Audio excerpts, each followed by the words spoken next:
apa yang diajarkan oleh Nabi, para sahabat yang kita sebut ma'ana alaihi wa ashabi, ajaran para Nabi, ajaran Nabi Muhammad SAW dan ajaran para sahabat mengenai cara menyikapi musibah.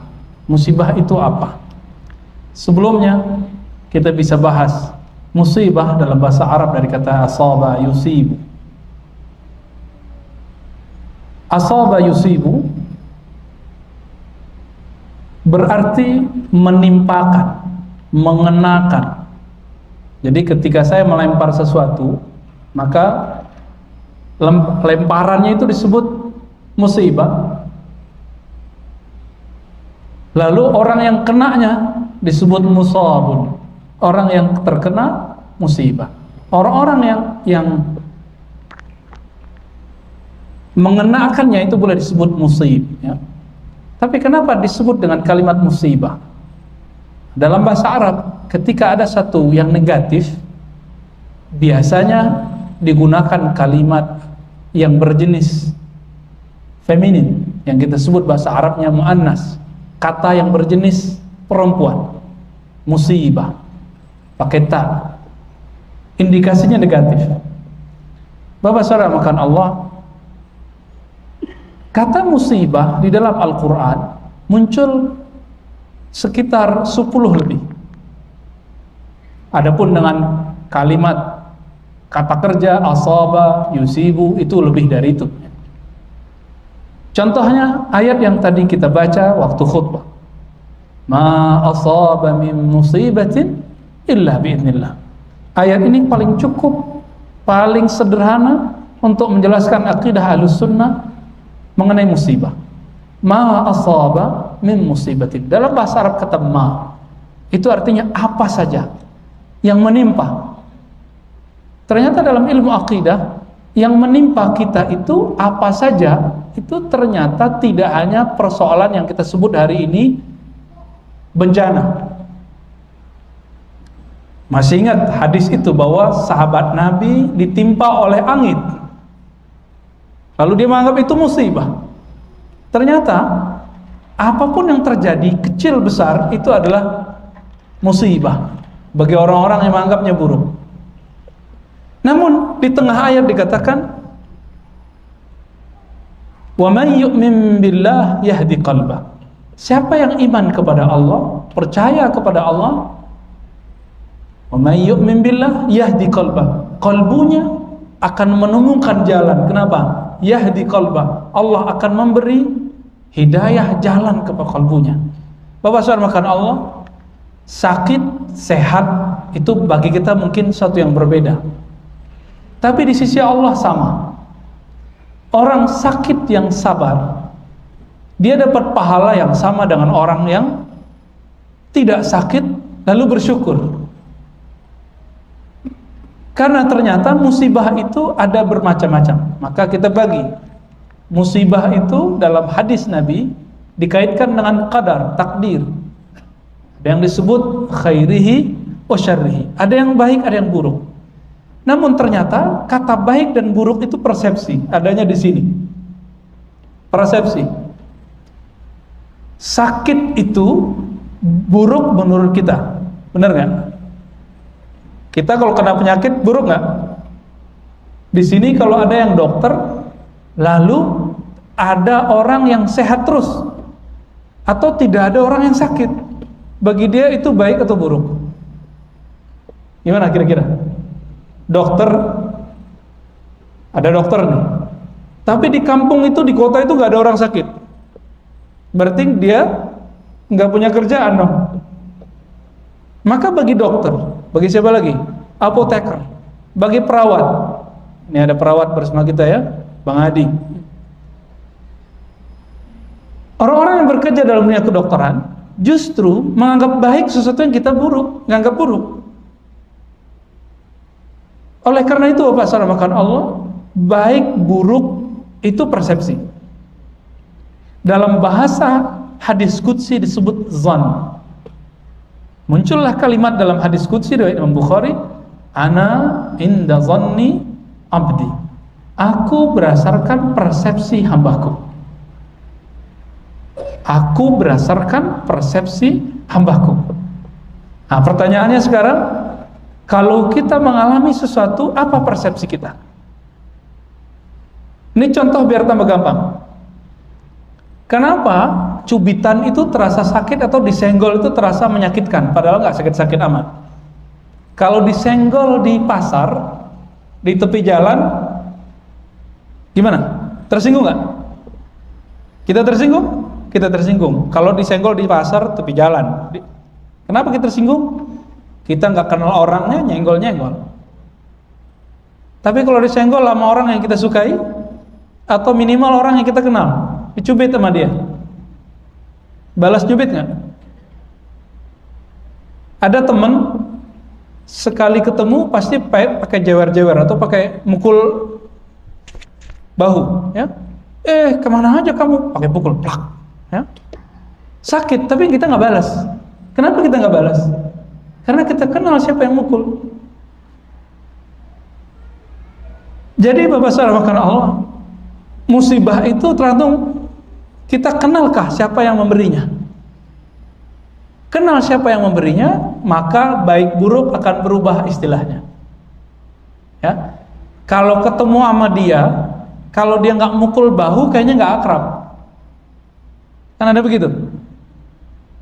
Allah Ta'ala saking akrabnya dengan hambanya, Allah menyebut dirinya, fa inni qarib, aku sungguh dekat. Wa nahnu aqrabu ilaihi min hablil warid, aku lebih dekat kepadanya melebihi urat nadinya. Kita punya urat nadi ada di tangan, ada di leher, bukan di leher saja. Karena kalau di leher doang nanti orang mau cari Tuhan di leher. Ya.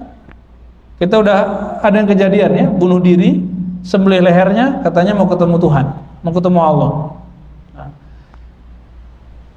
Maka kata musibah yang kita sebut baik dan buruk itu versi hamba. Versi hamba. Hamba yang siapa? Hamba yang tidak kenal Allah. Kalau sudah kenal Allah Ta'ala, maka orang-orang yang mengalami suatu kejadian, dia tidak akan menganggap sesuatu itu buruk. Contoh lain, dulu pernah mungkin latihan silat, latihan karate, latihan apa, disuruh oleh pelatihnya guling-guling. Menyakitkan? Menyakitkan. Saya dulu ikut salah satu bela diri. Kalau mau naik sabuk, semua anggota mukulin kita. Semua anggota mukulin kita. Memukul itu kan sesuatu yang negatif. Tetapi pada hari itu kami bangga ketika dipukul. Kami sangat senang ketika dipukul. Justru kalau nggak dapat pukulan, itu kayaknya nggak senang. Coba lihat bagaimana persepsi antara orang yang mau naik tingkat dipukul dengan orang-orang yang tiba-tiba saya dipukul, kan nggak enak. Ya? Nah, maka hubungan kita dengan Allah itu hubungan musuhan, hubungan temanan, hubungan bos dengan anak buah, atau hubungan kekasih? Apa hubungan kita dengan Allah? Kalau hubungannya dengan Allah, Allah itu bos. Bos itu gimana? Rajin bekerja dapat tunjangan. Kebanyakan kita memandang Allah itu seperti bos. Kita budaknya. Sehingga yang terjadi adalah orang itu mengejar insentif yang dia dapat dari amalan.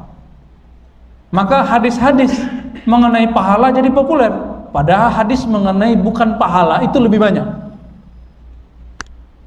Nabi SAW untuk sahabat-sahabat yang masih baru-baru belajar Al-Quran, supaya semangat baca Quran, Nabi mengatakan setiap hurufnya ada 10 pahala. Jika kamu berwudu ada 50. Hadis riwayat Imam Tirmizi, hadisnya sahih. Tapi bagi sahabat-sahabat yang sudah levelnya senior seperti Ubay bin Ka'ab, tidak ada kalimat itu. Satu kali Nabi SAW meminta Ubay bin Ka'ab, "Hei Ubay, tunggu aku setelah sholat." Maka ditunggulah. Lalu apa yang Nabi lakukan? Ubay bin Ka'ab dipanggil, lalu ditalqinkan bacaan Al-Fatihah. Padahal Ubay sudah hafal surah Al-Fatihah. Kenapa diulang lagi Fatihahnya?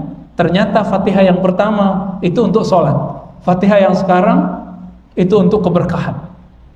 Jadi walaupun kita ini sudah bagus baca Qur'annya, coba ulang lagi deh ngaji kepada ahlinya. Siapa tahu yang pertama itu baru mengenalkan huruf, sekarang baru menikmati huruf. Ternyata Ubay bin Ka'ab mendapatkan keberkahan setelah itu. Apa yang terjadi pada Ubay? Ubay bin Ka'ab radhiyallahu taala anhu pergi melakukan safar. Hadis sahih Bukhari dan Muslim. Pergi traveling bersama beberapa sahabat, di tengah jalan semua bekalnya habis. Dulu kan nggak ada Alfamart, Indomaret, ya, nggak ada minimarket, nggak ada warung, padang pasir. Tiba-tiba mereka sampai di suatu lembah yang di situ ada penduduk desa, ada orang-orang yang punya kekayaan, ada ketua desanya dan semuanya. Sampai Ubay bin Ka'ab ke sana dan beliau mengatakan, mengenalkan diri, kami sahabat Rasulullah, berharap agar dapat bantuan.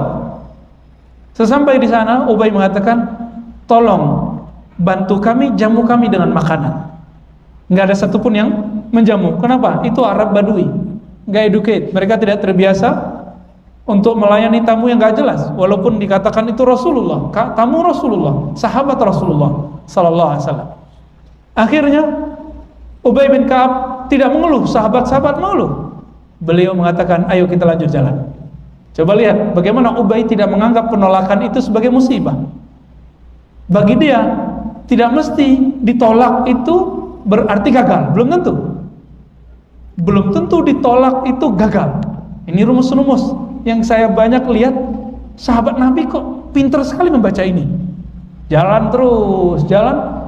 Belum sampai sejauh 1 mil, tiba-tiba ada dari belakang sana, dari arah desa yang ditinggalkan tadi, seseorang menunggang kuda dengan cepat dan mengatakan, "Hei sahabat Rasulullah, hal minkum min raqin," dengan teriakan yang sangat keras mengatakan, "Hei sahabat Muhammad Rasulullah, adakah kamu yang bisa meruqyah?" Ruqyah bahasa Arab artinya mantra, lapal ya, di perapalan ya, bacaan-bacaan. Kemudian semua sahabat diam kecuali Ubay bin Ka'ab. Ubay mengatakan, saya bisa. Di sini Ubay sudah mulai tersenyum. Kenapa? Ditolak pertama belum tentu gagal. Siapa tahu itu awal dari kemenangan. Lalu kemudian dia katakan, saya bisa meruqyah. Datanglah ya sebuah kesepakatan. Apa kesepakatannya? Kata Ubay, saya mau meruqyah tapi dengan syarat. Apa syaratnya? 40 domba kasih ke kami, karena yang akan diruqyah pemimpin suku punya banyak ternak, ternaknya ribuan, 40 itu sedikit. Seandainya penduduk desa tadi itu mau menjamu, dia nggak akan tekor sampai 40. Tapi sudah buat kesepakatan, ternyata ketua sukunya kena bisa binatang-binatang liar yang ada di padang Sahara. Sampai di desa tersebut, kembali lagi dia cuma baca Al-Fatihah 3 kali, lalu kemudian diludahin. Tuh. Maka ruqyah yang benar itu ada tekniknya, meniupkan atau meludahi. Bukan cuma baca-baca doang, apalagi dipukul-pukul itu nggak ada. Ya, kalau ditepuk-tepuk ada, tapping namanya. Lalu apa yang terjadi? Di ludah pertama hilang sakitnya, ludah kedua hilang panasnya, ludah ketiga sembuh total. 3 kali dia meludah. Apa yang dibaca? Yang dibaca Fatihah dengan rasa, dengan cara yang Nabi ajarkan sebelum beliau berangkat itu, yaitu Al-Fatihah keberkahan. Sembuh total. Kok bisa sembuh? Ya ini sahabat Rasulullah ya, sahabat Rasulullah. Akhirnya ketua desa membayar 40 onta, 40 domba. Langsung dimakan gak sama Ubay? Enggak. Ubay kemudian bingung, ini halal gak ya? Upah ruqyah halal gak ya? Kemudian sampai ke Madinah, mereka tetap lapar. Sampai di Madinah bertanya, ya Rasulullah, bolehkah kami memakan upah dari memantra, meruqyah? Apa kata Nabi? Nabi gak jawab pakai iya atau tidak. Mana dombamu? Sini kita makan bareng. Jadi ternyata jawaban itu nggak mesti iya atau tidak. Itu jawabannya artinya apa? Halal atau tidak? Halal, ya. Itu baru satu kisah. Bahwa gagal pertama itu belum tentu musibah. Siapa tahu itu adalah anugerah. Coba kalau nggak begitu, nggak akan dapat 40 domba. Oke? Itu baru satu. Dulu yang senang main ke gunung-gunung, ke bukit-bukit, kita biasanya ditakut-takutin sama orang tua-tua. Apa kata mereka?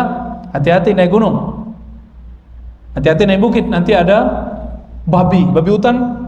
Disebutnya apa, Pak? Kan dia celeng gitu ya, kata orang Jawa ya. Celeng kan dia, babi, apalah namanya. Ditakut-takutin. Kalau di padang pasir yang ditakuti apa? Al-Asadu. Apa artinya? Al-Asad. Bukan Bashar Asad. Bashar Asad itu yang memimpin Suriah ya. Asad apa artinya? Singa. Kalau udah ketemu singa, itu orang Arab kafilah perjalanan kabur kemana-mana. Tapi uniknya sekarang yang bertemu Asad itu adalah mantan budak Rasulullah sallallahu alaihi wasallam. Mantan budak Rasulullah. Maka dia mengatakan, "Hei singa, ya Asad." Hei singa, ternyata singa itu bisa dipanggil. Jadi ketemu begitu enggak dianggapnya musibah. Wah, habis nih. Nyawa saya habis nih, hilang. Enggak, dia enggak berburuk sangka kepada Allah. Bagi dia, lillahi ma fis samawati wal ard. Bumi langit milik Allah. Dan saya temannya, muridnya, sahabatnya, budaknya, kekasih Allah. Maka dia katakan, "Hei singa, ana maula Rasulillah." Aku mantan budak Rasulullah yang mengabdi sekian tahun kepada Rasulullah. Dalluni tariq, tunjukkan aku jalan. Malah minta tunjuk jalan, Pak. Ditunjukin sampai selesai, sampai ketemu jalan besar. Jadi ternyata semua yang kita hadapi tergantung cara menghadapinya. Tergantung di sini. Panik, selesai, kelar sudah ya. Tapi kalau tenang, wa may yu'min billahi yahdi qalbah. Ini rumus dalam surat Taghabun. Siapa yang percaya kepada Allah, yakin kepada Allah, Allah akan carikan jalan keluar di kalbunya. Tapi kata kuncinya apa? Kalbu. Maka semenjak hari ini, detik ini, siang ini, coba memahami segala sesuatu di muka bumi ini dengan kalbu, supaya tidak menjadi musibah. Ya. Dulu waktu saya pernah ikut salah satu jamaah yang menginap di beberapa masjid sekian hari. Dia bercerita tentang salah satu amirnya yang keluar di wilayah Amerika sana. Tiba-tiba kapal karam di tengah laut. Apa kata amirnya? Kamu ikut saya, bismillah. Allahumma sakhir lana hadzal bahr. Doanya Nabi Musa, ya Allah tundukkan bagi kami lautan ini. Apa kata beliau? Jangan lihat kiri kanan atau ke belakang, kita jalan, bismillah. Jalan semua sampai ke pantai. Jadi ketika karam pun terjadi, pecah kapalnya, hancur kapalnya, mereka tidak pernah putus asa kepada Allah. Siapa yang percaya kepada Allah, Allah buka kalbunya. Dia punya jalan keluar yang lain. Apa bahasa orang makan Allah? Satu kali Nabi SAW kehabisan makanan dan air. Kehabisan makanan dan air. Bagi kita musibah enggak? Kisahnya dua kali. Pertama makanan habis. Lalu apa yang dilakukan Nabi? Nabi kemudian meminta kepada Allah. Lalu Nabi mendapat wahyu. Kumpulkan semua makanan yang tersisa. Akhirnya mereka mengumpulkan. Lalu Nabi doakan, ya Allah berkahi makanan ini.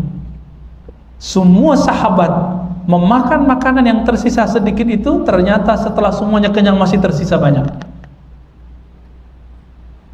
Berarti makanan banyak sedikit akan menjadi musibah kalau Allah tidak ada dalam persepsi kita. Lalu dalam kisah hadis Imam Bukhari yang lain, Nabi SAW kehabisan air.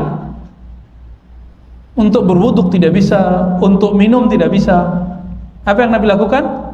Ambil satu gayung air, taruh di belakang bawah tangannya. Nabi kemudian berdoa, ya Allah berkahi. Keluarlah air dari. Nah, ternyata suatu musibah yang terjadi, jika dipahami dengan kalbu, di situ akan muncul keajaiban-keajaiban dari Allah Ta'ala. Percaya atau tidak? Ya, maka ajaran Ahlus Sunnah memahami musibah, tidak ada yang dianggap buruk, semuanya dianggap baik. Namun ada sebuah hadis, ya, sebuah ayat malah, ya, dalam surah Taubah, surah Bara'ah, dalam sebutan tafsir disebutkan, am hasibtum an tutraku, apakah kamu mengira kamu dibiarkan mengatakan kamu beriman tetapi kamu belum terbukti di sisi Allah sebagai orang yang berjihad, berjuang di sisi Allah. Walamma ya'lamillah, Allah belum menyaksikan kamu sebagai orang yang jahadu, bermujahadah, berjuang di jalan Allah. Masih ingat persoalan imunisasi? Terlepas dari kita beda pendapat mazhab mengenai hukum secara fikih, apakah imunisasi boleh atau tidak? Cara kerja imunisasi bagaimana? Masukkan penyakit ke dalam tubuh, benar gak?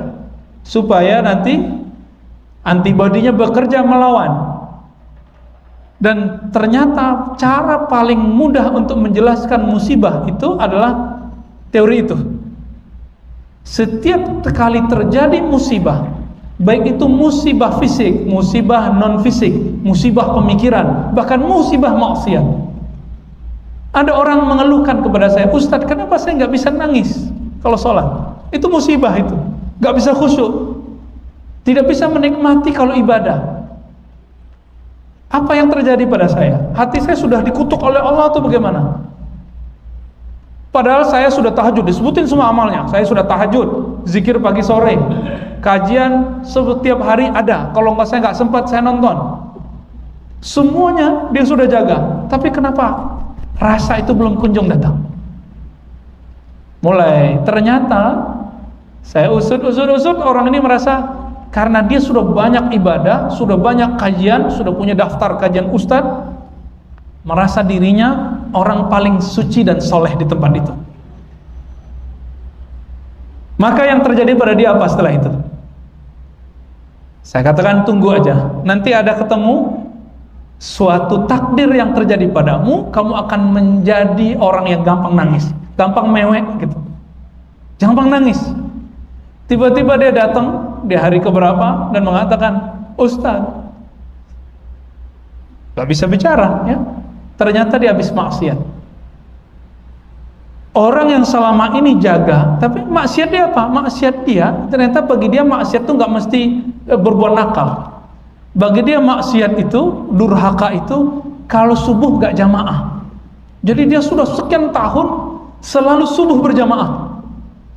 Tapi pagi ini Allah bikin dia tidur. Biasanya pulang subuh ngelihat rumah kiri kanan samping, itu munafik, itu munafik. Kenapa? Gak subuh berjamaah. Sekarang dikasih musibah tidur. Dia tertidur, bangun jam 6 udah syuruk. Biasanya merasa suci situ, kemudian dia tahu, ya Rob, jika engkau tidak bangunkan aku tidak bisa. Maka sekarang setiap kali dia telat sholat jamaah, dia nangis. Bagi dia itu musibah. Ada orang yang gak pakai gitu. Musibah dia bagaimana? Betul-betul maksiat hakiki. Ketika dia terjebak dengan pergaulan bebas, atau minuman keras, atau narkoba, orang ini selama ini suci, bersih, tahu-tahu terjebak sekali saja. Setiap kali dia istighfar, dia selalu nangis. Padahal selama bertahun-tahun tidak pernah nangis. Kenapa tidak pernah nangis? Merasa suci.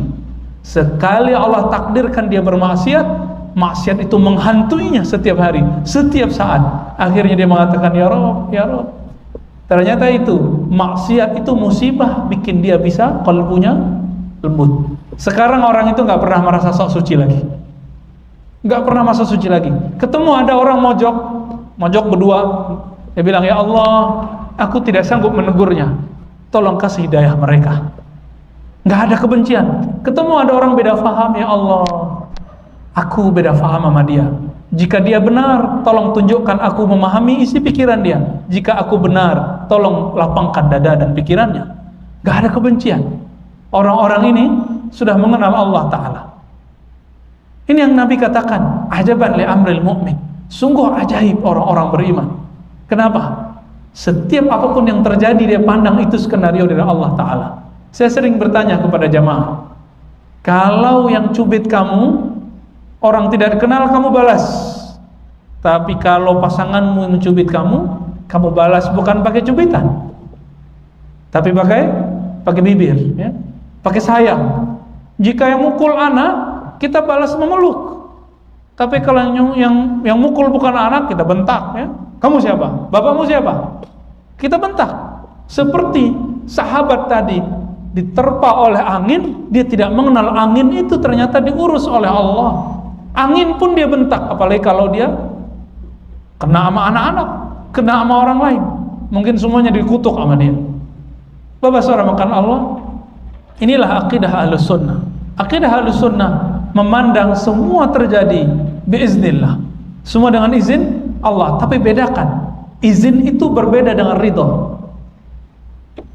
Yang menciptakan kekufuran Allah, yang menciptakan iblis Allah, yang menciptakan Adam Allah, yang menciptakan malaikat Allah. Tapi Allah ridhoi Nabi Adam, Allah sayang kepada malaikat, tapi tidak ridho kepada iblis. Allah izin kepada iblis, izin, tapi tidak ridho. Inilah perbedaan akidah Ahlus Sunnah dengan aliran yang disebut dulu Qadariyah. Qadariyah ini menolak takdir. Kata mereka, Allah pasti hanya berkehendak yang baik-baik, yang buruk itu buatan setan. Berarti ada dua pencipta. Satu pencipta kebaikan bernama Allah, pencipta keburukan bernama iblis atau setan. Ajaran mereka dianggap oleh para imam Ahlus Sunnah sebagai Neo-Zoroaster, Neo-Majusi. Bukan Majusi itu meyakini bahwa ada Tuhan hitam, ada Tuhan putih, Tuhan kegelapan, Tuhan cahaya. Dalam Islam tidak.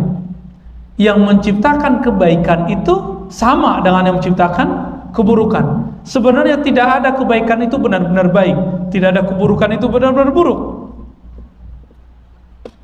Bukankah ada orang yang sholat tapi Allah kutuk? Benar? Ada ayatnya? Orang sholat tapi Allah kutuk. Ada? Ayatnya apa? Fawailul lil musallin, celaka bagi orang yang sholat. Berarti tidak semua orang yang taat itu diridhai. Tidak semua orang yang bermaksiat itu langsung dikutuk oleh Allah. Siapa tahu maksiat dia menjadi sebab dia paling taat. Siapa tahu orang yang taat itu awal dari maksiatnya. Maka dalam kajian-kajian kita menyebut musibah itu ada yang bersifat materi. Ini yang disebut dalam Al-Quran, walanabluwannakum, disebut dia bala. Apa saja? Khauf, ya, rasa takut psikis. Apalagi walanabluwannakum bisyai'im minal khaufi. Terus wal ju' itu ekonomi, perut lapar. Khauf tadi psikis, politik, masuk khauf, politik, ekonomi, apalagi yang ketiga, naqsin, kurang harta. Yang keempat wal anfus, kekurangan jiwa, maksudnya ada orang yang meninggal. Ini disebut bala. Bala itu sesuatu yang menimpa dan pasti kesannya negatif secara zahir. Tapi pernahkah kita dapat teman, saudara, mulai sholat pas emaknya mati? Ada yang dapat teman begitu? Saya punya teman begitu.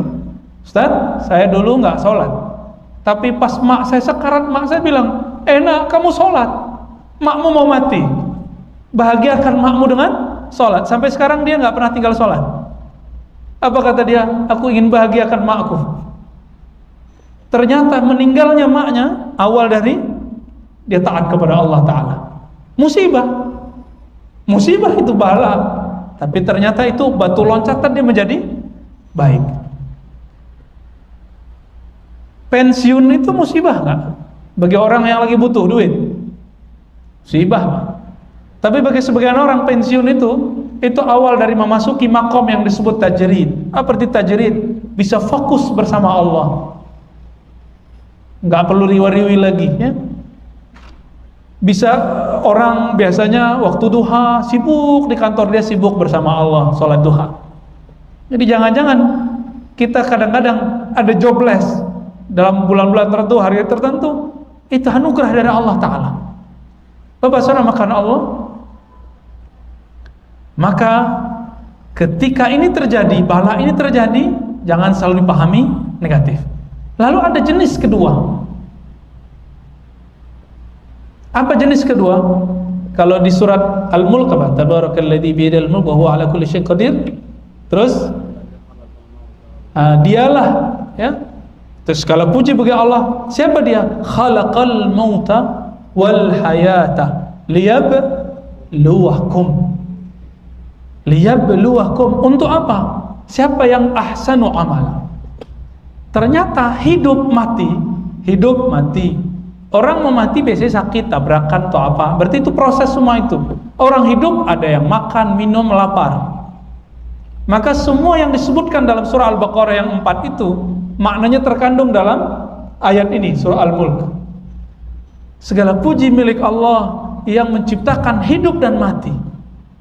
Untuk apa? Liyabluwakum. Ternyata hidup itu sendiri disebut bala.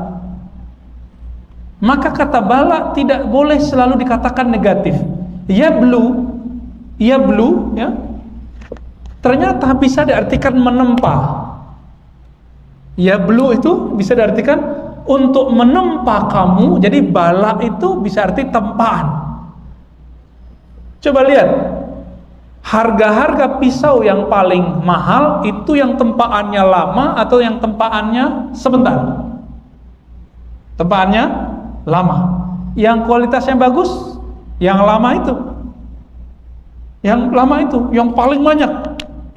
Coba lihat sekarang, teman-teman kita yang sukses itu adalah orang-orang yang kena tempaan waktu bekerja atau waktu dia sekolah, itu lebih banyak daripada yang senang-senang hidupnya waktu dia masih muda. Ternyata benar kata Nabi SAW menyebut hadis ini, ajaban li amril mu'min, sesuai dengan surah Al-Mulk. Sungguh hebat orang beriman. Semua apa yang ada pada dia itu untuk menaikkan imannya. Wa may yu'min billahi yahdi qalbah. Ayyukum ahsanu amala. Ya, disambungin ayatnya semua, ternyata ketemu. Mana di antara kamu yang the best, yang terbaik? Ahsanu amala. Dan amal itu terbagi dua. Ada amal zahir, ada amal batin. Ketika terjebak maksiat itu musibah. Kita mengatakan dia sudahlah hancur sekalian, berarti dia masuk ke orang yang putus asa, khauf, masuk ke khauf. Atau sebaliknya, orang yang mendapatkan ketaatan itu juga musibah. Nanti orang puji dia, wah soleh sekali kau ya, kita pakai gamis, waduh kayak Nabi Muhammad bener ya. Atau misalnya kita pakai kopiah, waduh udah jadi kiai dah ya. Senang dengan pujian, itu sudah dapat musibah. Atau saya punya pemahaman, saya ikut satu kelompok, pemahaman saya anggap paling benar, itu musibah pemikiran. Betul banyak orang hari ini yang mendapatkan sebuah pemahaman, tapi pemahamannya bukan anugerah, tapi musibah. Tapi ternyata orang-orang yang sekarang dapat musibah pemikiran, jika dia berhasil melewati itu, nanti dia jadi orang yang matang. Sadar atau tidak, ajaran apa, aliran apa yang kita ikuti, itu musibah semua. Sampai ketemu nanti mana yang menenangkan kalbu. Saya dulu pernah ikut bermacam aliran-aliran, ya, mulai dari yang ekstremis sampai kepada yang liberal. Tapi yang liberal paling sebentar, ya, cuma 3 bulan lah, paling sebentar alhamdulillah. Tapi kalau yang ekstremis sampai 3 tahun. Kita ikut kajian tafsir aja, nggak mau sholat di masjid. Kenapa? Imam masjid nggak ikut kajian sama kita. Pernah ada aliran itu, saya nggak usah sebut nama alirannya. Aliran ini terlarang di Indonesia. Ada kajian begitu. Ini mereka masuk ke kampus-kampus buat halaqah tafsir. Hati-hati kalau teman kita punya halaqah tafsir, jangan-jangan itu. Saya isi sebuah kajian training dulu di salah satu kota di Sumatera, ya, saya nggak usah sebut kotanya. Oh, itu bagus sekali, ya. Dia nggak mau panggil saya Ustaz. Pak, Anda itu salah. Oh, salah terus dia. Kenapa? Di dalam Al-Quran ayat sekian nomor sekian, surat sekian nomor sekian. Saya tanya, coba sebutin ayatnya. Oh, saya nggak hafal ayatnya, saya hafal nomornya. Nah, maka ciri-ciri kelompok ini adalah karena saya pernah seperti dia menghafalkan nomor surat plus nomor ayat. Ini ciri-cirinya, Pak. Cek nanti ya. Kalau ketemu kelompok begini, pastikan ini kelompok terlarang. Ya. Main salah-salahin aja. Ternyata ayat yang dia baca itu bukan ayatnya, tapi terjemahannya.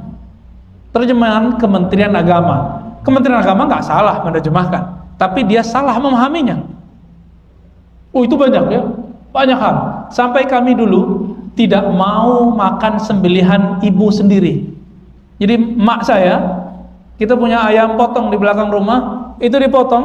Saya tanya, siapa yang motong nih? Kata ibu saya yang motong. Nggak jadi makan. Kenapa? Mak saya waktu itu belum pakai jilbab. Ya, mak saya dulu ngapain? Beliau perias. Wah, dulu bagi saya perias tabarruj jahiliyah, haram. Dikasih duit saya tolak, saya lempar depan semua santri. Nah, balikin. Bayangkan bagaimana hebatnya pemahaman menimpa saya waktu itu. Musibah enggak? Musibah bagi orang tua, musibah bagi orang sekitar. Saya merasa dapat nikmat, tapi ternyata itu musibah. Cuma itu menempa pikiran. Lewat masa itu, lepas dari situ kayaknya pikiran saya bisa ditempa sesuatu dan itu menjadi kuat. Sekarang kalau ada yang ketemu begitu, langsung bisa kita benerin cara berpikirnya. Mereka masuk ke anak-anak muda dengan cuci otak, kita bisa cuci otak dia kembali. Teknik itu saya dapat dari mereka. Nah, bahwa karena Allah, maka musibah itu juga ada bersifat pemikiran, bersifat ajaran. Kenapa Allah semua ciptakan itu? Jawabannya sederhana. 2. Pertama surat At-Taubah tadi, supaya Allah menyaksikan siapa di antara kamu yang betul-betul bermujahadah, berjihad, yang betul-betul berkorban. Dan yang kedua, siapa di antara kamu yang ahsanu amala, yang the best, yang bisa melewati masa itu semua. Maka jika ada kita mengalami masalah hari ini, esok, atau nanti, katakanlah nanti, ya Allah, pasti Engkau menginginkan sesuatu. Pasti Engkau menginginkan sesuatu yang baik. Maka Nabi SAW selalu berdoa setiap selesai sholatnya. Diajarkan ke sahabat Abu Darda, a'inni ala dzikrik wa syukrika wa husni ibadatik. Ya Allah, bantu aku, ilhamkan aku untuk bisa bagus-bagus berzikir kepadamu, bersyukur kepadamu, menyempurnakan ibadahku kepadamu. Jadi ternyata ibadahnya orang-orang yang dapat musibah adalah bersabar. Sabar itu di kolbu atau di baju? Atau di tulisan? Ya udah, saya sabar, tulis. Itu sabar atau tulisan sabar? Ya udah, saya ngomong saya sabar, tapi sampai kepala aja dibentur-benturin. Itu sabar gak? Enggak. Orang sabar, kata Imam Zunnun al-Misri, ulama salafus saleh, as-sabru adamus syakwa. Orang sabar itu ciri-cirinya satu aja paling gampang, nggak suka ngeluh. Ngeluh nggak? Masih mengeluh? Belum disebut sabirin. Mengeluhkan apa saja? Mengeluhkan pekerjaan, mengeluhkan pasangan, mengeluhkan anak, mengeluhkan tunjangan, mengeluhkan apa saja. Bahkan mengeluhkan masjid, semua dikeluhkan ya. Tadi saya mengeluh juga ya, jadi imam kok panas sekali ya. Ternyata saya ingat yang paling banyak pahalanya kan imam. Wah, terhibur lagi dah ya. Jadi yang panas-panas itu paling banyak pahalanya. Yang sejuk di sini tapi pahalanya kurang, Pak ya. Alhamdulillahirabbil alamin. Bapak Saudara makan Allah. Jadi kalau ada teman kita beda faham sama kita sekarang, bagi dia kita dapat musibah pemikiran, bagi kita dia dapat musibah pemikiran. Semoga nanti Allah pertemukan. Amin ya. Innamal mu'minuna ikhwah, kita bersaudara semua. Jadi mohon perbaiki persepsinya. Semoga semua yang terjadi menjadi awal dari ridha kepada Allah. Jadi puncaknya adalah ridha. Puncaknya semuanya adalah ridha. Amalkan zikir ini. Raditu billahi robba. Ridha. Ridha itu nerima. Menerima apa saja. Kalau anak kecil biasa dikasih 20.000 setiap hari, udah setahun dia sekolah, bulan depan kasih dia 15.000, ngeluh nggak? Ngeluh? Pertanyaan ini saya tanyakan beberapa bulan yang lalu. Tapi ada anak yang nggak pernah kita kasih 20.000, terus sekarang kita kasih 5.000 tepi jalan, anak-anak seneng nggak dia? Senengnya bukan main. Kenapa? Dapat 5.000 sesekali. Jika ingin anak kita menjadi anak-anak yang mengerti takdir, mengerti musibah, sesekali sulitkan hidupnya. Sulitkan hidupnya. Maka terpah dia dengan perasaan itu, terpah dia dengan kekurangan. Karena orang tua yang mengajarkan anaknya hidup sederhana, hidup miskin, anaknya akan siap jadi orang kaya. Orang tua yang selalu memberi fasilitas anaknya, siap-siap anaknya nanti kena musibah kemiskinan. Makanya Nabi ini penutup hadis saya mengatakan, lal faqra akhsha alaikum. Bukan kefakiran, kesusahan hidup yang aku takuti. Siapapun presidennya nanti, nggak usah takut masalah kemiskinan. Pasti makannya tetap 3 kali sehari. Masalahnya suka ngeluh atau tidak? Ya, setiap kali saya naik travel itu semua sopir tuh ngomong apa? Ah bang, hidup ini susah, pahit gitu. Tapi saya tanya, kamu makannya berapa kali setiap hari? 3 kali. Ngerokoknya nggak tanggung-tanggung. Tahu sendiri sopir. Ngerokoknya Masya Allah. Rokok, kita hitung-hitung kalkulasikan. Kalau dia nggak ngerokok, dia akan bisa beli buku, atau dia bisa beli makan, atau mungkin bisa jalan-jalan ke luar negeri. Nggak memahami. Yang disalahkan selalu orang lain. Nyalahkan tetangga lah, nyalahin atasan lah, nyalahin pemerintah lah, semuanya disalahin. Jadi orang-orang begini kita sebut dia al-ayisuna ar-rahmatillah, orang-orang yang putus asa dari rahmat Allah. Semuanya salah. Ciri-ciri orang yang belum dewasa selalu nyalahkan orang lain. Apa yang diajarkan oleh Nabi, para sahabat yang kita sebut ma'ana alaihi wa ashabi, ajaran para Nabi, ajaran Nabi Muhammad SAW dan ajaran para sahabat mengenai cara menyikapi musibah. Musibah itu apa? Sebelumnya kita bisa bahas musibah dalam bahasa Arab dari kata asaba yusibu. Asaba yusibu berarti menimpakan, mengenakan. Jadi ketika saya melempar sesuatu, maka lemparannya itu disebut musibah. Lalu orang yang kenanya disebut musabun. Orang yang terkena musibah. Orang-orang yang mengenakannya itu boleh disebut musib, ya. Tapi kenapa disebut dengan kalimat musibah?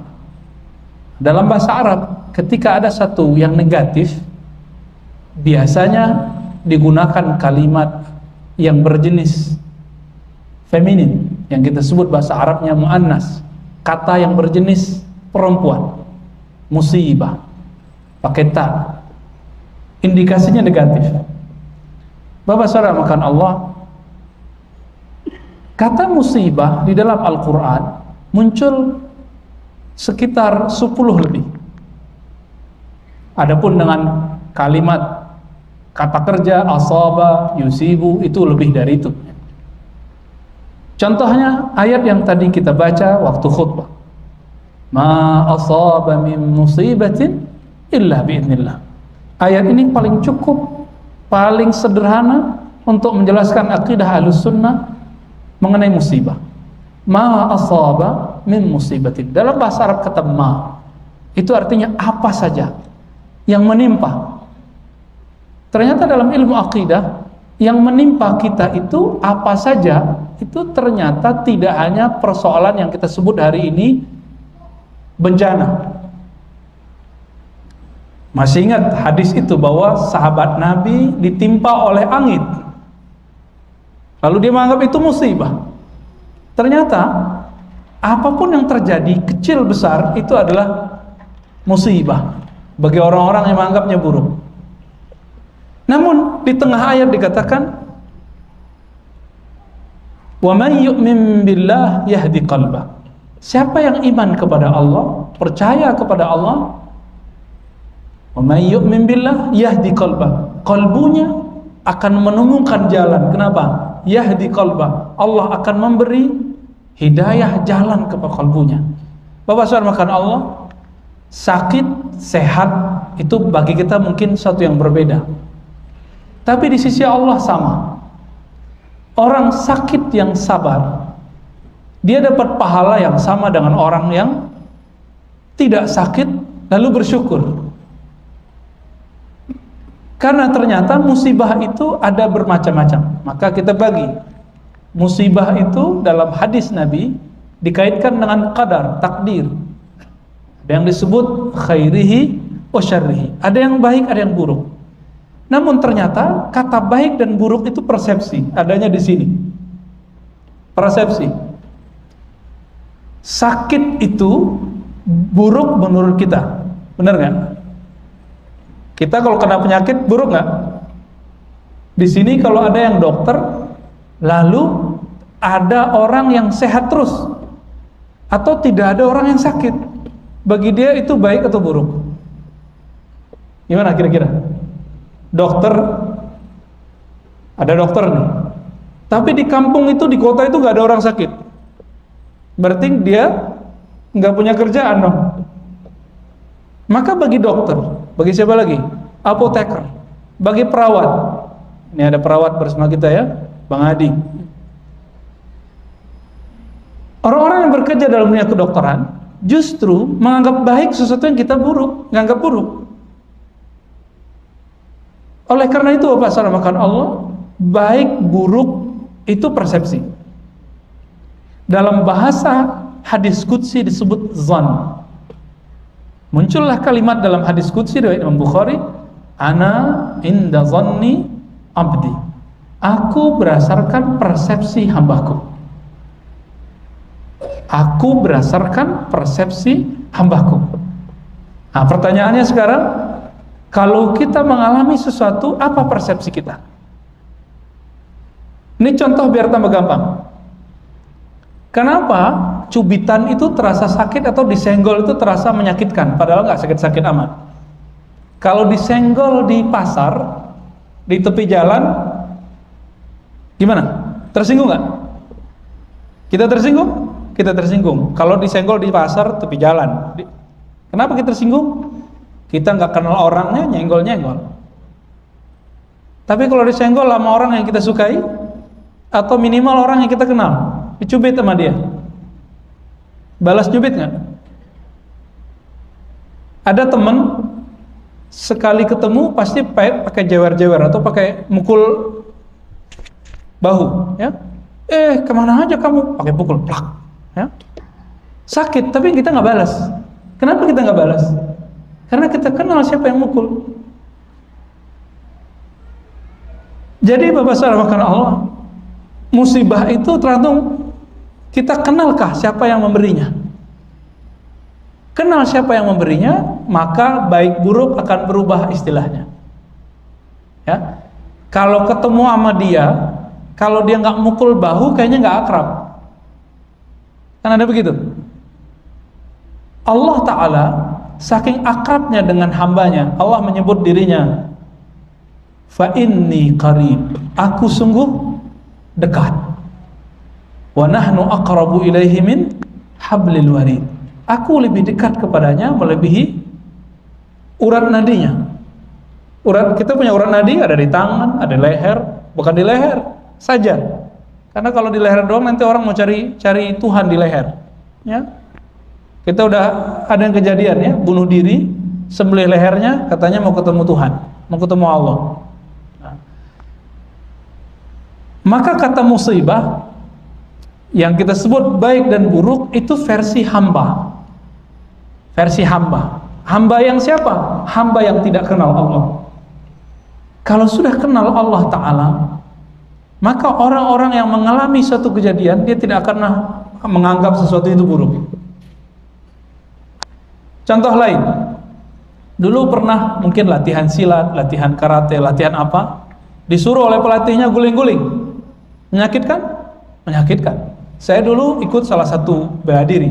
Kalau mau naik sabuk, semua anggota mukulin kita. Semua anggota mukulin kita. Memukul itu kan sesuatu yang negatif. Tetapi pada hari itu kami bangga ketika dipukul.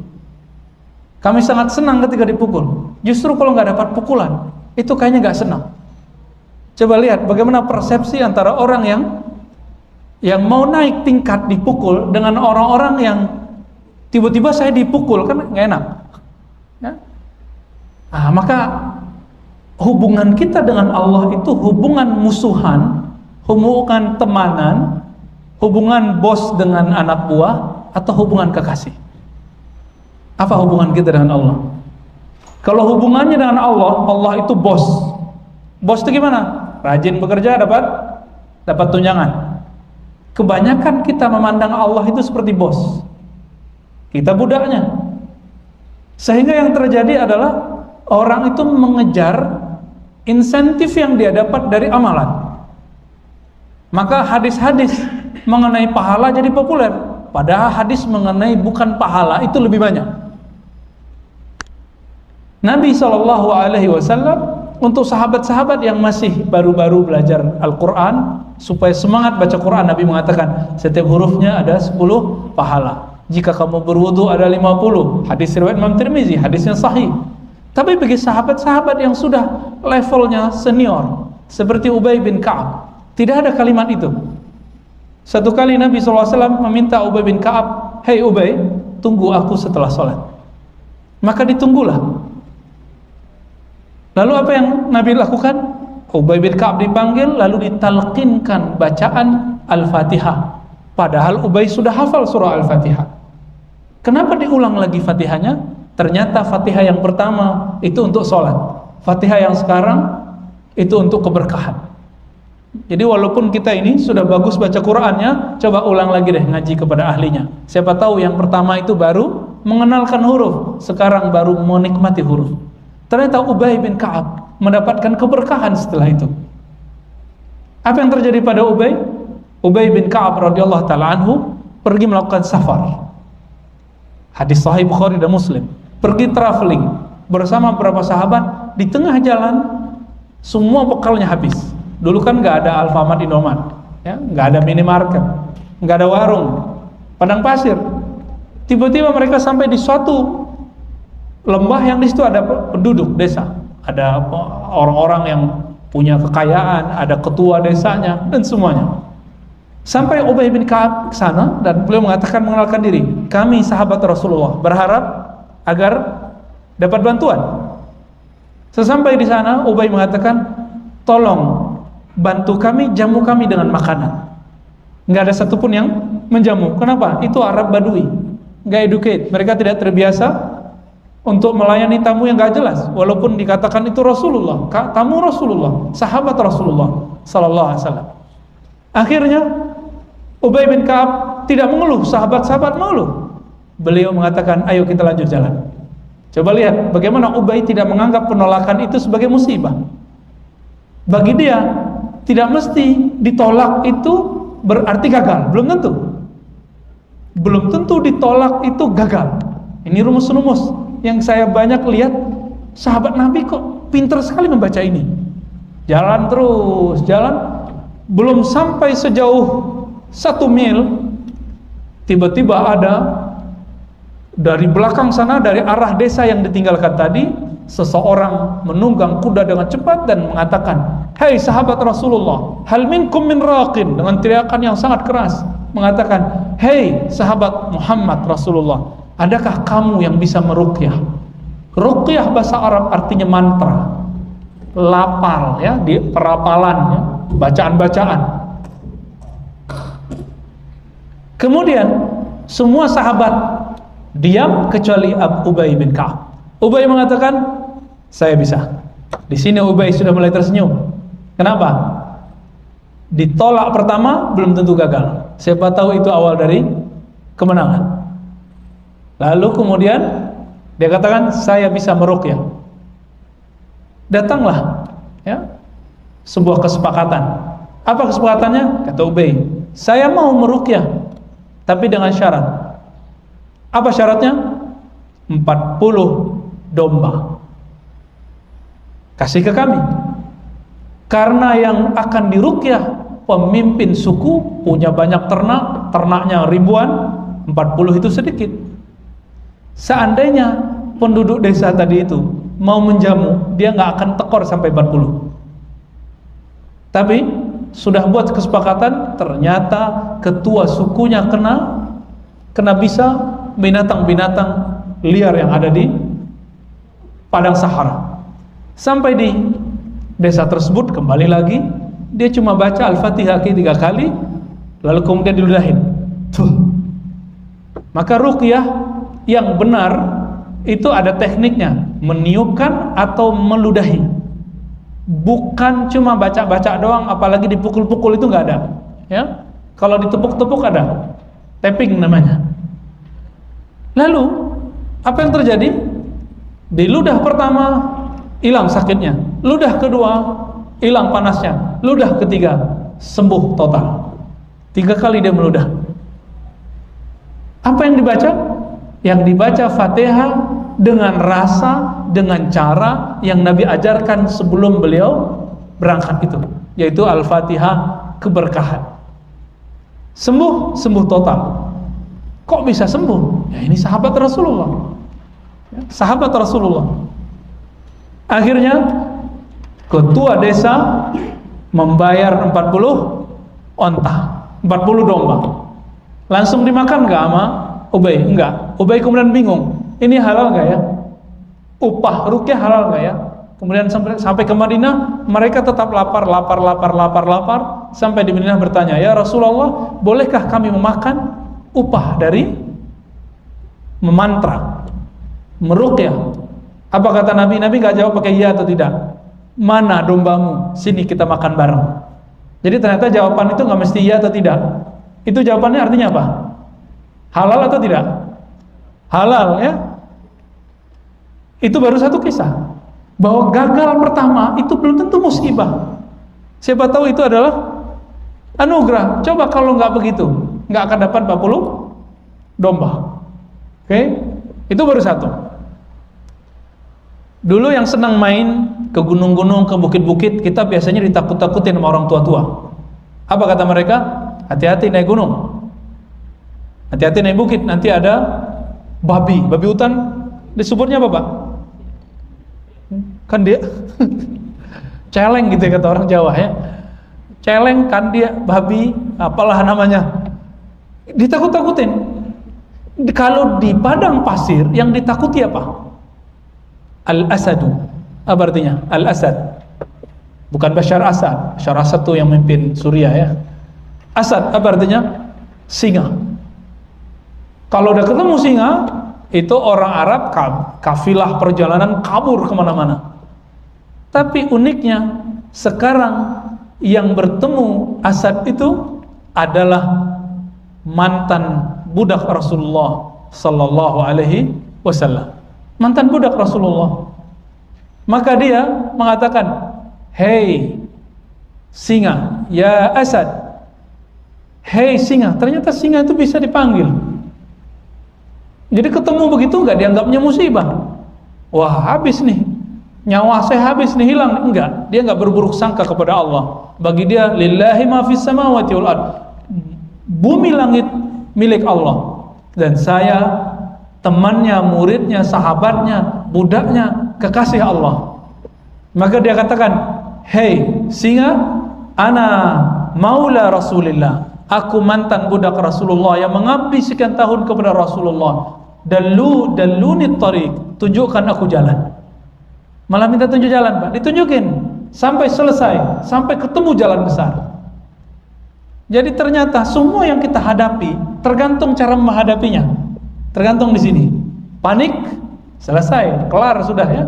Tapi kalau tenang, wa may yu'min billahi yahdi qalbah. Ini rumus dalam surat Taghabun. Siapa yang percaya kepada Allah, yakin kepada Allah, Allah akan carikan jalan keluar di kalbunya.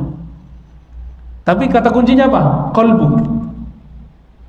Maka semenjak hari ini, detik ini, siang ini, coba memahami segala sesuatu di muka bumi ini dengan qalbu, supaya tidak menjadi musibah. Ya, dulu waktu saya pernah ikut salah satu jamaah yang menginap di beberapa masjid sekian hari. Dia bercerita tentang salah satu amirnya yang keluar di wilayah Amerika sana. Tiba-tiba kapal karam di tengah laut. Apa kata amirnya? Kamu ikut saya, bismillah.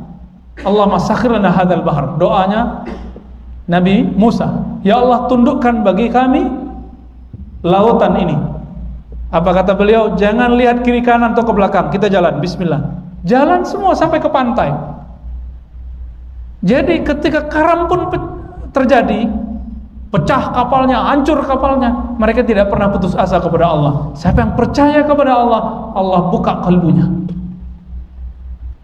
Dia punya jalan keluar yang lain. Apa bahasa orang makan Allah? Satu kali Nabi SAW kehabisan makanan dan air. Kehabisan makanan dan air. Bagi kita musibah nggak? Kisahnya dua kali. Pertama makanan habis. Lalu apa yang dilakukan Nabi? Nabi kemudian meminta kepada Allah. Lalu Nabi mendapat wahyu. Kumpulkan semua makanan yang tersisa. Akhirnya mereka mengumpulkan. Lalu Nabi doakan, ya Allah berkahi makanan ini. Semua sahabat memakan makanan yang tersisa sedikit itu, ternyata setelah semuanya kenyang masih tersisa banyak. Berarti makanan banyak sedikit akan menjadi musibah kalau Allah tidak ada dalam persepsi kita. Lalu dalam kisah hadis Imam Bukhari yang lain, Nabi SAW kehabisan air. Untuk berwuduk tidak bisa, untuk minum tidak bisa. Apa yang Nabi lakukan? Ambil satu gayung air, taruh di belakang bawah tangannya. Nabi kemudian berdoa, ya Allah berkahi. Keluarlah air dari. Nah, ternyata suatu musibah yang terjadi jika dipahami dengan kalbu, di situ akan muncul keajaiban-keajaiban dari Allah Ta'ala. Percaya atau tidak? Ya, maka ajaran Ahlus Sunnah memahami musibah, tidak ada yang dianggap buruk, semuanya dianggap baik. Namun ada sebuah hadis, ya, sebuah ayat malah, ya, dalam surah Taubah, surah Bara'ah, dalam sebutan tafsir disebutkan, am hasibtum an tutraku. Apakah kamu mengira kamu dibiarkan mengatakan kamu beriman tetapi kamu belum terbukti di sisi Allah sebagai orang yang berjihad, berjuang di sisi Allah. Walamma ya'lamillah, Allah belum menyaksikan kamu sebagai orang yang jahadu, bermujahadah, berjuang di jalan Allah. Masih ingat persoalan imunisasi? Terlepas dari kita beda pendapat mazhab mengenai hukum secara fikih, apakah imunisasi boleh atau tidak? Cara kerja imunisasi bagaimana? Masukkan penyakit ke dalam tubuh, benar gak? Supaya nanti antibodinya bekerja melawan. Dan ternyata cara paling mudah untuk menjelaskan musibah itu adalah teori itu. Setiap kali terjadi musibah, baik itu musibah fisik, musibah non fisik, musibah pemikiran, bahkan musibah maksiat. Ada orang mengeluhkan kepada saya, Ustadz, kenapa saya nggak bisa nangis kalau sholat? Itu musibah itu, nggak bisa khusyuk, tidak bisa menikmati kalau ibadah. Apa yang terjadi pada saya? Hati saya sudah dikutuk oleh Allah atau bagaimana? Padahal saya sudah tahajud, disebutin semua amalnya. Saya sudah tahajud, zikir pagi sore, kajian setiap hari ada. Kalau saya nggak sempat, saya nonton. Semuanya dia sudah jaga. Tapi kenapa rasa itu belum kunjung datang? Mulai ternyata saya usut orang ini merasa karena dia sudah banyak ibadah, sudah banyak kajian, sudah punya daftar kajian ustadz, merasa dirinya orang paling suci dan soleh di tempat itu. Maka yang terjadi pada dia apa setelah itu? Saya katakan tunggu aja, nanti ada ketemu suatu takdir yang terjadi padamu, kamu akan menjadi orang yang gampang nangis, gampang mewek gitu, gampang nangis. Tiba-tiba dia datang di hari keberapa dan mengatakan, Ustaz, gak bisa bicara ya. Ternyata dia habis maksiat. Orang yang selama ini jaga, tapi maksiat dia apa? Maksiat dia, ternyata bagi dia maksiat itu gak mesti berbuat nakal. Bagi dia maksiat itu, durhaka itu, kalau subuh gak jamaah. Jadi dia sudah sekian tahun selalu subuh berjamaah. Tapi pagi ini Allah bikin dia tidur. Biasanya pulang subuh ngelihat rumah kiri kanan samping, itu munafik, itu munafik, munafik, munafik. Kenapa? Gak subuh berjamaah. Sekarang dikasih musibah tidur. Dia tertidur, bangun jam 6, udah syuruk. Biasanya merasa suci, situ kemudian dia tahu, ya Rob, jika engkau tidak bangunkan aku tidak bisa. Maka sekarang setiap kali dia telat sholat jamaah, dia nangis. Bagi dia itu musibah. Ada orang yang gak pakai gitu. Musibah dia bagaimana? Betul-betul maksiat hakiki. Ketika dia terjebak dengan pergaulan bebas, atau minuman keras, atau narkoba, orang ini selama ini suci, bersih, tahu-tahu terjebak sekali saja.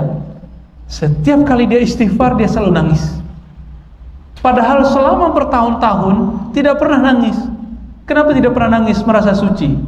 Sekali Allah takdirkan dia bermaksiat, maksiat itu menghantuinya setiap hari, setiap saat.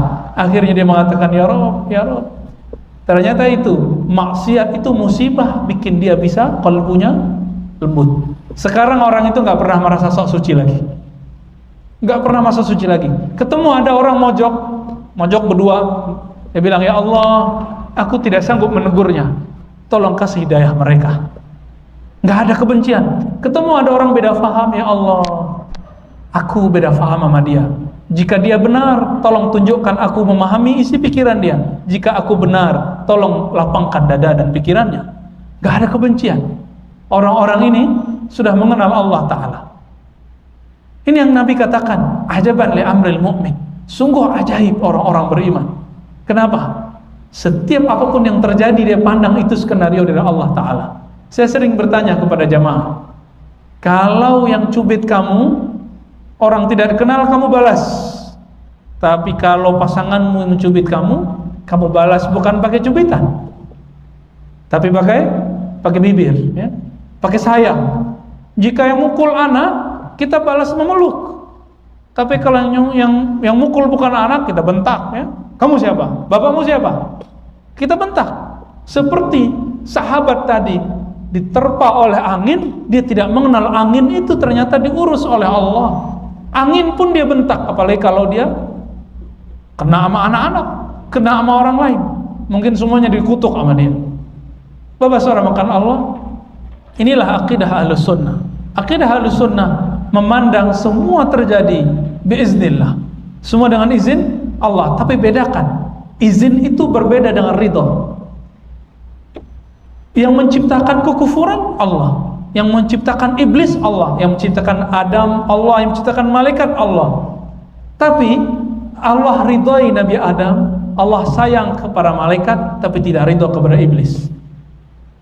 Allah izin kepada iblis, izin, tapi tidak ridho. Inilah perbedaan akidah Ahlus Sunnah dengan aliran yang disebut dulu Qadariyah.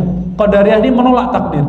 Kata mereka, Allah pasti hanya berkehendak yang baik-baik, yang buruk itu buatan setan.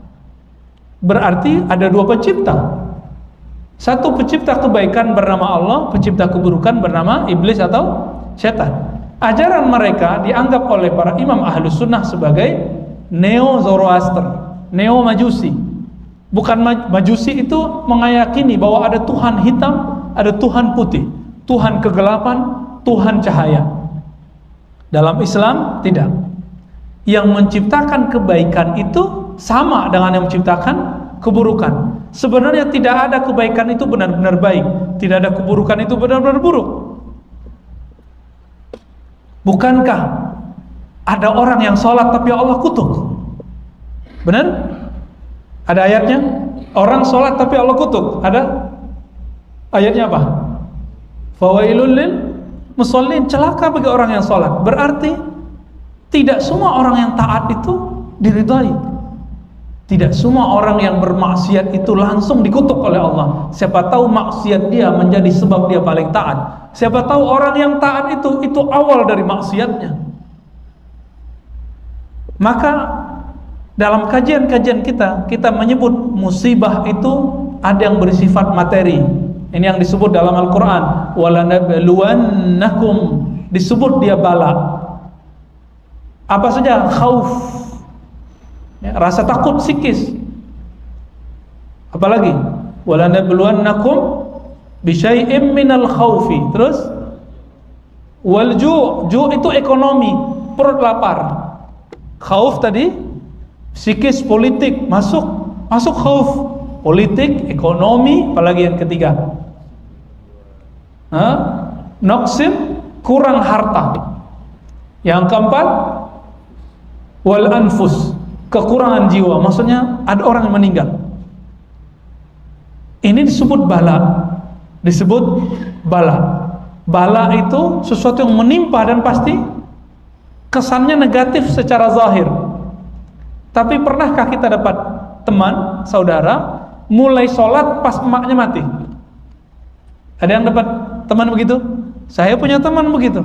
Ustaz, saya dulu nggak sholat, tapi pas mak saya sekarat, mak saya bilang, enak kamu sholat, makmu mau mati, bahagiakan makmu dengan sholat. Sampai sekarang dia nggak pernah tinggal sholat.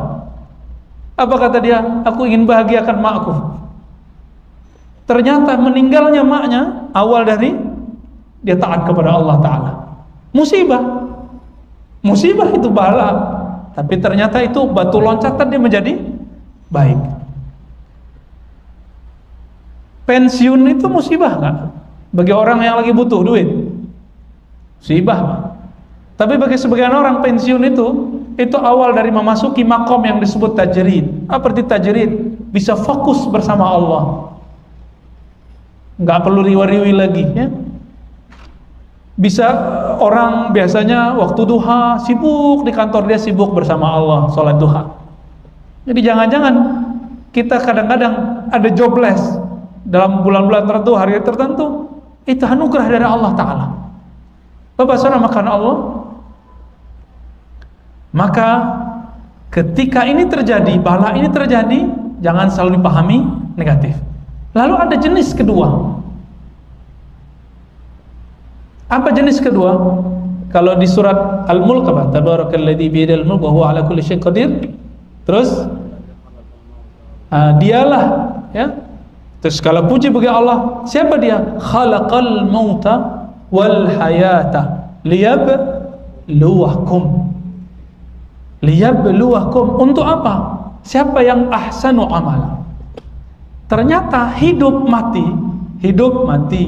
Orang mau mati biasanya sakit, tabrakan atau apa. Berarti itu proses semua itu.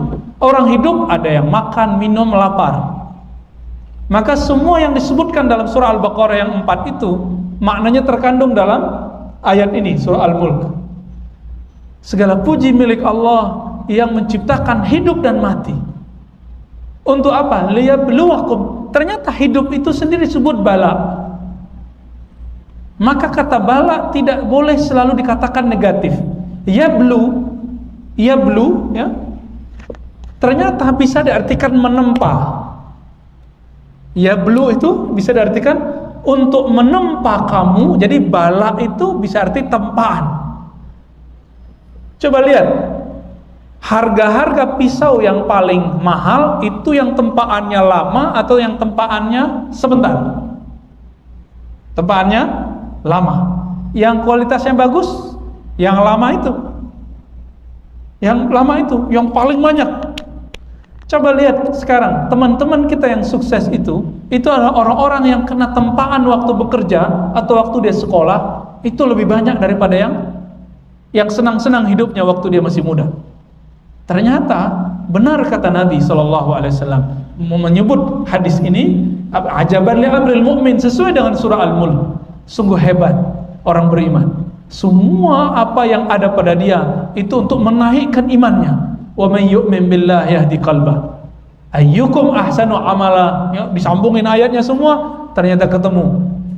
Mana di antara kamu yang the best, yang terbaik? Ahsanu amala. Dan amal itu terbagi dua.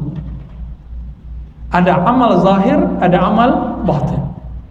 Ketika terjebak maksiat, maksiat itu musibah. Kita mengatakan dia sudahlah hancur-hancur sekalian, berarti dia masuk ke orang yang putus asa, khauf, masuk ke khauf. Atau sebaliknya, orang yang mendapatkan ketaatan itu juga musibah. Nanti orang puji dia, wah soleh sekali kau ya, kita pakai gamis, waduh kayak Nabi Muhammad bener ya. Atau misalnya kita pakai kopiah, waduh udah jadi kiai dah ya. Senang dengan pujian, itu sudah dapat musibah, sudah dapat musibah. Atau saya punya pemahaman, saya ikut satu kelompok, pemahaman saya anggap paling benar, itu musibah, musibah pemikiran. Betul banyak orang hari ini yang mendapatkan suatu pemahaman, tapi pemahamannya bukan anugerah, tapi musibah. Tapi ternyata orang-orang yang sekarang dapat musibah pemikiran, jika dia berhasil melewati itu, nanti dia jadi orang yang matang. Sadar atau tidak, ajaran apa, aliran apa yang kita ikuti, itu musibah semua. Sampai ketemu nanti mana yang menenangkan kalbu. Saya dulu pernah ikut bermacam aliran-aliran, ya, mulai dari yang ekstremis sampai kepada yang liberal. Tapi yang liberal paling sebentar, ya, cuma 3 bulan lah, paling sebentar, alhamdulillah. Tapi kalau yang ekstremis sampai 3 tahun. Kita ikut kajian tafsir aja, nggak mau sholat di masjid. Kenapa? Imam masjid nggak ikut kajian sama kita. Pernah ada aliran itu, saya nggak usah sebut nama alirannya. Aliran ini terlarang di Indonesia. Ada kajian begitu. Ini mereka masuk ke kampus-kampus buat halaqah tafsir. Hati-hati kalau teman kita punya halaqah tafsir, jangan-jangan itu. Saya isi sebuah kajian training dulu di salah satu kota di Sumatera, ya, saya nggak usah sebut kotanya. Oh, itu bagus sekali, ya. Dia nggak mau panggil saya Ustaz. Pak, Anda itu salah. Oh, salah terus dia. Kenapa? Di dalam Al-Quran ayat sekian nomor sekian, surat sekian nomor sekian. Saya tanya, coba sebutin ayatnya. Oh, saya nggak hafal ayatnya, saya hafal nomornya. Nah, maka ciri-ciri kelompok ini adalah, karena saya pernah seperti dia, menghafalkan nomor surat plus nomor ayat. Ini ciri-cirinya Pak. Cek nanti ya. Kalau ketemu kelompok ini, pastikan ini kelompok terlarang. Ya. Main salah-salahin aja. Ternyata ayat yang dia baca itu bukan ayatnya, tapi terjemahannya. Terjemahan Kementerian Agama. Kementerian Agama nggak salah menerjemahkan, tapi dia salah memahaminya. Oh, itu banyak ya. Banyak hal. Sampai kami dulu tidak mau makan sembelihan ibu sendiri. Jadi mak saya, kita punya ayam potong di belakang rumah, itu dipotong. Saya tanya, siapa yang motong nih? Kata ibu saya yang motong. Nggak jadi makan. Kenapa? Mak saya waktu itu belum pakai jilbab. Ya, mak saya dulu ngapain? Beliau perias. Wah, dulu bagi saya perias tabarruj jahiliyah, haram. Dikasih duit saya tolak, saya lempar depan semua santri. Nah, balikin. Bayangkan bagaimana hebatnya pemahaman menimpa saya waktu itu. Musibah enggak? Musibah bagi orang tua, musibah bagi orang sekitar. Saya merasa dapat nikmat, tapi ternyata itu musibah. Cuma itu menempa pikiran. Lewat masa itu, lepas dari situ kayaknya pikiran saya bisa ditempa sesuatu dan itu menjadi kuat. Sekarang kalau ada yang ketemu begitu, langsung bisa kita benerin cara berpikirnya. Mereka masuk ke anak-anak muda dengan cuci otak, kita bisa cuci otak dia kembali. Teknik itu saya dapat dari mereka. Nah, bahwa karena Allah, maka musibah itu juga ada bersifat pemikiran, bersifat ajaran. Kenapa Allah semua ciptakan itu? Jawabannya sederhana. 2. Pertama surat At-Taubah tadi, supaya Allah menyaksikan siapa di antara kamu yang betul-betul bermujahadah, berjihad, yang betul-betul berkorban. Dan yang kedua, siapa di antara kamu yang ahsanu amala, yang the best, yang bisa melewati masa itu semua. Maka jika ada kita mengalami masalah hari ini, esok, atau nanti, katakanlah nanti, ya Allah, pasti Engkau menginginkan sesuatu. Pasti Engkau menginginkan sesuatu yang baik. Maka Nabi SAW selalu berdoa setiap selesai sholatnya. Diajarkan ke sahabat Abu Darda, a'inni ala dzikrik wa syukrika wa husni ibadatik. Ya Allah, bantu aku, ilhamkan aku untuk bisa bagus-bagus berzikir kepadamu, bersyukur kepadamu, menyempurnakan ibadahku kepadamu. Jadi ternyata ibadahnya orang-orang yang dapat musibah adalah bersabar. Sabar itu di kolbu atau di baju? Atau di tulisan? Ya udah, saya sabar, tulis. Itu sabar atau tulisan sabar? Yaudah, saya ngomong saya sabar, tapi sampai kepala aja dibentur-benturin. Itu sabar gak? Enggak. Orang sabar, kata Imam Zunnun al-Misri, ulama salafus saleh, as-sabru adamus syakwa. Orang sabar itu ciri-cirinya satu aja paling gampang, nggak suka ngeluh. Ngeluh nggak? Masih mengeluh? Belum disebut sabirin. Sabirin. Mengeluhkan apa saja? Mengeluhkan kerjaan, mengeluhkan pasangan, mengeluhkan anak, mengeluhkan tunjangan, mengeluhkan apa saja. Bahkan mengeluhkan masjid, semua dikeluhkan, ya. Tadi saya mengeluh juga, ya, jadi imam kok panas sekali, ya. Ternyata saya ingat yang paling banyak pahalanya kan imam. Wah, terhibur lagi dah, ya. Jadi yang panas-panas itu paling banyak pahalanya. Yang sejuk di sini tapi pahalanya kurang, Pak, ya.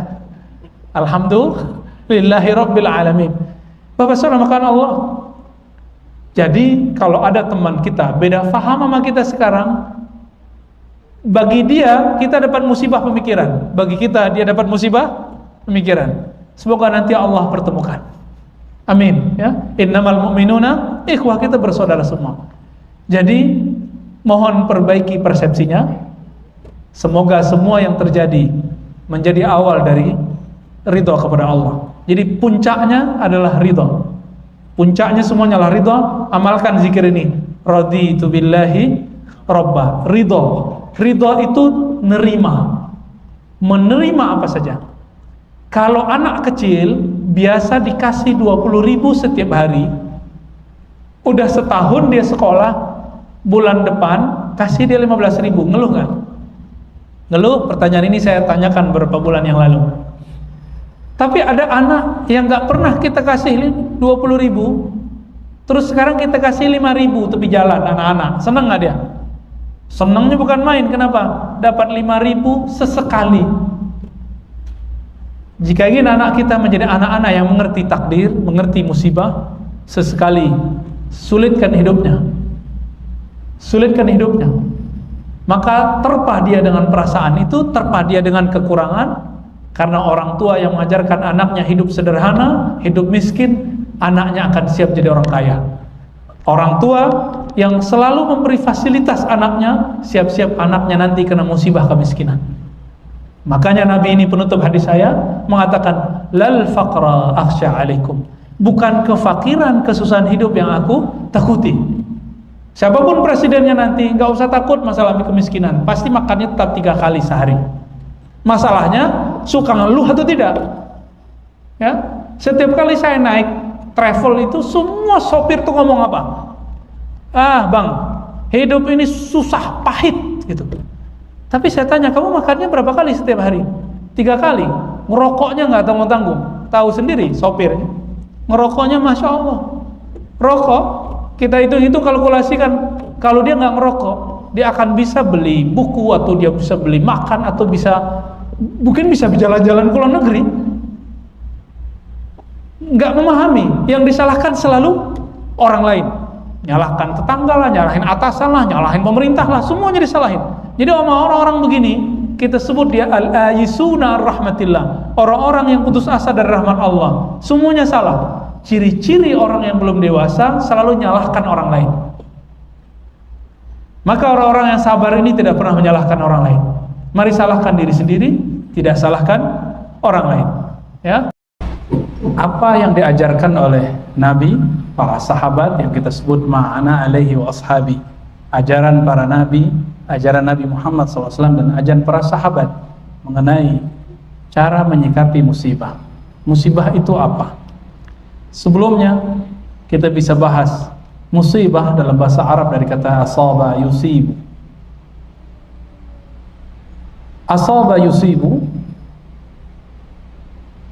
berarti menimpakan, mengenakan. Jadi ketika saya melempar sesuatu, maka lemparannya itu disebut musibah. Lalu orang yang kenanya disebut musabun. Orang yang terkena musibah. Orang-orang yang mengenakannya itu boleh disebut musib, ya. Tapi kenapa disebut dengan kalimat musibah? Dalam bahasa Arab, ketika ada satu yang negatif, biasanya digunakan kalimat yang berjenis feminin, yang kita sebut bahasa Arabnya muannas, kata yang berjenis perempuan, musibah, pakai ta, indikasinya negatif. Bapak saudara makan Allah, kata musibah di dalam Al-Quran muncul sekitar 10 lebih. Adapun dengan kalimat kata kerja asaba, yusibu, itu lebih dari itu. Contohnya ayat yang tadi kita baca waktu khutbah. Ma asaba min musibatin illa bi'idnillah. Ayat ini paling cukup, paling sederhana untuk menjelaskan akidah Ahlussunnah mengenai musibah. Ma asaba min musibatin. Dalam bahasa Arab kata ma itu artinya apa saja yang menimpa. Ternyata dalam ilmu akidah yang menimpa kita itu apa saja, itu ternyata tidak hanya persoalan yang kita sebut hari ini bencana. Masih ingat hadis itu bahwa sahabat Nabi ditimpa oleh angin, lalu dia menganggap itu musibah. Ternyata apapun yang terjadi, kecil besar, itu adalah musibah bagi orang-orang yang menganggapnya buruk. Namun di tengah ayat dikatakan, wa may yu'min billah yahdi qalbah. Siapa yang iman kepada Allah, percaya kepada Allah, wa may yu'min billah yahdi qalbah, kalbunya akan menemukan jalan. Kenapa? Yahdi qalbah, Allah akan memberi hidayah jalan kepada kalbunya. Bapak saudara makan Allah, sakit, sehat itu bagi kita mungkin satu yang berbeda. Tapi di sisi Allah sama. Orang sakit yang sabar, dia dapat pahala yang sama dengan orang yang tidak sakit lalu bersyukur. Karena ternyata musibah itu ada bermacam-macam. Maka kita bagi musibah itu dalam hadis Nabi dikaitkan dengan qadar, takdir. Ada yang disebut khairihi wa syarrihi. Ada yang baik, ada yang buruk. Namun ternyata kata baik dan buruk itu persepsi, adanya di sini. Persepsi. Sakit itu buruk menurut kita, benar nggak? Kita kalau kena penyakit buruk nggak? Di sini kalau ada yang dokter